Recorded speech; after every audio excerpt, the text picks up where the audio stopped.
Praise the lord.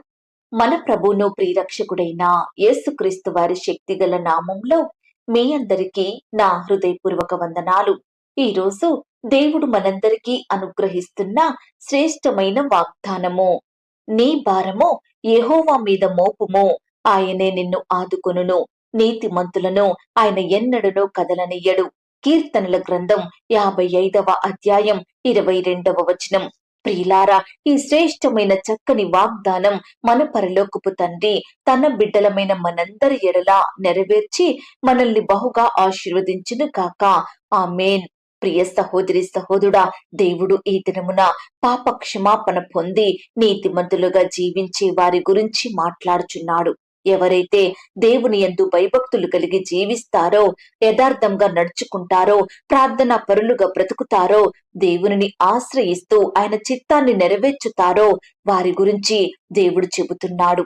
ఈనాడు మనం అనుకుంటాము, ఎంతకాలం ఈ కష్టాలు, ఎంతవరకు ఈ బాధలు, ఈ చింత తీరేదెలా, ఇంతటి భారాన్ని నేనెలా మోయను, నాకు విడుదల రాదా, నా శ్రమలు పోవా అని ఎంతో బాధపడుతూ దిగులు చెందుతూ కన్నీరు కారుస్తూ ఉంటారు.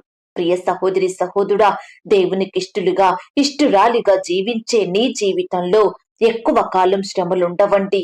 కష్టాలు నిన్ను బాధించవు. అందులో నుండి దేవుడు తప్పకుండా నిన్ను విడిపిస్తాడు. నీతిమంతులను ఆయన ఎన్నడూనూ కదలనీయడని వాక్యం చెబుతుంది. ప్రియ విశ్వాసి, ఆ దేవుడు నీతిగా బ్రతికే వారిని ఎప్పటికీ విడిచిపెట్టడు. అపనిందల పాలు చెయ్యడు. వారిని దుఃఖించే స్థితిలోనే, కన్నీరు కార్చే పరిస్థితిలోనే ఆయన ఉంచడండి.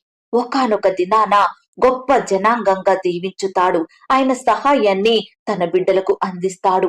ప్రియ విశ్వాసి, నీ భారము నా మీద మోపము, నేను నిన్ను ఆదుకుంటాను. నీ చింత యావత్తు నా మీద వెయ్యి అని దేవుడు మనతో ఈ సమయాన చెబుతున్నాడండి.